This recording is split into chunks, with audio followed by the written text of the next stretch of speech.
Hello, everyone. Today we are going to get into the causes of the Renaissance, and we're going to get into the changes in Europe, and we're going to talk about all this crazy change, and the Renaissance is the best, and we're also going to kind of try to understand what we're renaissancing from, if you will, because remember, as much as the Dark Ages were bad, they weren't really all that bad.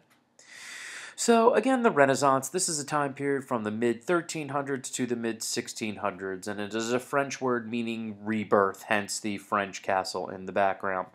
And the whole idea is this is a renewal and rediscovery of learning and knowledge from classical Europe, and it allows us to do great things, and now we're smarter, and we're going to take old knowledge and accept it, and we're going to expand on it, and we're going to see the rise of science, philosophy, and art, and like Europe becomes awesome.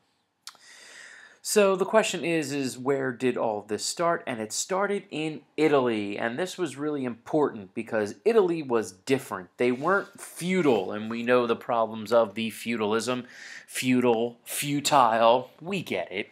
And so the whole setup here, if you look on the map on the right side, is that you see here we have these city-states, and we've talked about city-states like 14 times, and if you don't remember, go look it up. And these city-states had their own militaries, they had their own navies, they were able to do their own trading. A lot of times they actually fought each other, which made the city-states themselves a lot more unified, particularly Genoa over here, Genoa, but I'm pretty sure it's Genoa, and the Republic of Venice, which we learned about them in your last video. But the other interesting thing here is the ties with the Pope. You see, the popes tended to be Italian, and they were very tight with the Italian city-states, and the popes tended to let the Italian city-states get away with stuff that allowed for their expansion and for this Renaissance to occur, than places like England, the Holy Roman Empire, Hungary, Spain, what have you. Now, particularly within Italy itself, the key places were northern Italy, and we said Venice was absolutely at the forefront. And we have a variety of different reasons on why Italy was able to kind of spark the Renaissance.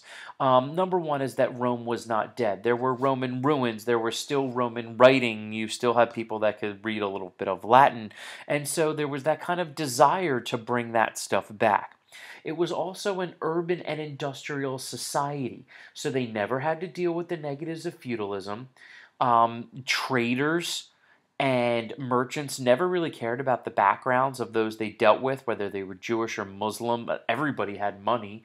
They even dealt with, other Africans, Greeks, Chinese, Hindus, and Persians. And then they would get all this exposure, which we'll chat about. And the idea, again, of being industrial, that you don't have the manor system, that these people are willing to go out.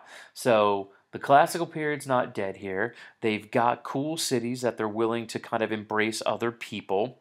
They also had access. If you look on the right side here, and I think I've showed you this map before, but here, at least in the Mediterranean, are the trade routes, okay? So dark blue is Venice, and then Genoa, and then Florence, and other guys will kind of jump all out, as I'm following here. But as you can see, they're connected to the old world, what was left of the Byzantines, the Muslims who had all that fantastic knowledge that we learned about. They have this access to it. And they also will have a lot of money. As you can see here, this is some Venetian money, so they have lots of coins and blinds. And in what they could do are two things. One, with that money, you can do other stuff and you can finance schools and education and artists and scientists, and the key is money. If you don't have money, you can't do any of this, and then you close your Venetian's blinds when you want to, study. Now, the city that will really kind of be the epicenter, though, after Venice will be Florence, and Florence will eventually eclipse Venice in both wealth and Renaissance-ness. It was a pretty cool place. If you look here, it's beautiful. They got these cool tile roofs. They got a dome. We'll talk about it in class.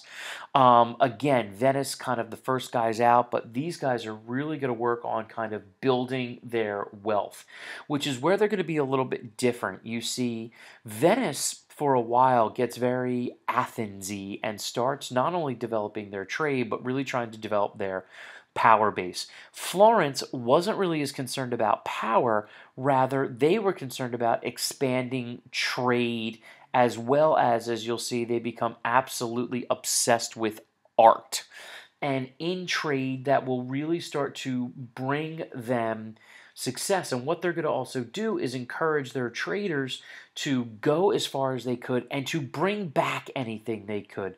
Knowledge, scientific things, tools, what have you. If they don't have it, they want it, and eventually they'll spread that knowledge. They'll also have fantastic finances. It is the Italians, particularly the Florentines, that will really kind of take those Templar banks of the early 1300s and reestablish the banking system, which will be crucial to give loans to merchants and building ships, and that's why Florence is important. You also know Florence is important because their money, the florin, becomes the base currency of Europe, and we know if you control the money, you control everything else. Now, a great guy that I like to bring up is a man by the name of Cosimo de Medici, who was a banker and a trader. And a little quote here to make you understand how important he ends up being, that Greek letters were not completely forgotten to the great loss of humanity, and that Latin letters have been revived to the infinite benefit of the people. This all Italy, nay, all the world, owed solely to the high wisdom and friendliness of the house of the Medici. This guy was really the patriarch. I mean, his dad and his grandfather were really, good in getting them into banking. And then from there, they'll get into trading. And what Cosimo's going to do is really start to finance high-end people that gives him powerful friends that will really allow him to pursue other endeavors. One of his close friends happens to be King Edward IV of England, which they become friends because he gives them a massive loan for a low rate. This guy basically was worth tens of millions of dollars today. The other thing that helped him get away with patroning arts and whatnot, which I'll explain, is that he was very close to the popes. In fact, two of his grandsons will both become cardinals while he is alive. They will become cardinals at the ages of 9 and 11. We'll talk about the issues of that later. But the reason why he's so important to the Renaissance, and I bring him up, the Renaissance was a time period, again, of the expansion of art, literature, science, technology, and all of these things.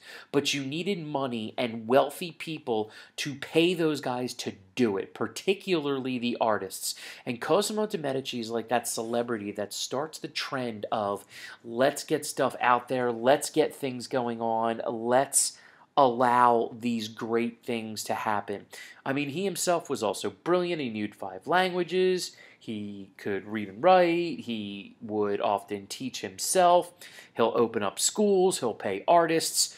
And everybody wants to be the top dog. Cosimo de Medici was the top dog, and thus that will be the pattern.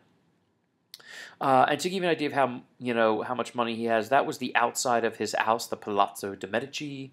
This is just like a couple scenes of, just a little interior courtyard. And this was a room in which he would visit guests or have guests visit him. And as you can see there, that's gold and paintings and just absurdity. Now, what will also help the science aspect of this, because that's more of kind of the art, the literature, what's getting on and why people are doing it, was the reestablishment of humanism. We talked about humanism back during the Greek period, and the basic concept is that we want to understand how things work. We want to understand humans and the reasons why we do things. But what's going to be different is these guys just aren't going to adopt the old, Aristotle, who was wrong on a lot of stuff, and other types of knowledge. They're going to take that knowledge and then they want to expand it. They are going to challenge old political ideas, old scientific ideas, old artistic ideals, and that's why they're going to get so impressive. And then they're going to go look for more stuff to continue to challenge it, and they'll find things in garbage dumps and castles and monasteries. It's, basically like, let's go find stuff. And when you put all these things together, you have money, you have a drive to succeed, and you have groups that are able to have tremendous success. This is why this movement will spread throughout Europe. But, and to steal a, segment from John Green in doing our quotes here, Let's not forget all the achievements in the world prior to the Renaissance. Yes, there was a Renaissance in Europe, but during the Dark Ages there were incredible advances in economics and religious thought. Guys like Thomas Aquinas. Although the Muslim world, China, India, Africa, and even the Americas, there were fascinating and groundbreaking things going on that have changed our world. I'm not saying the Renaissance wasn't important. It was incredibly important. It put Europe in a position, along with exploration and reformation, to expand science, thought, and ultimately dominate the world. But the other stuff happened too. So let's try to keep the world in perspective going. And don't forget, the whole world didn't go dark in the Dark Ages, just a little bit. All right, don't forget your comments and questions, and I'll see you guys later.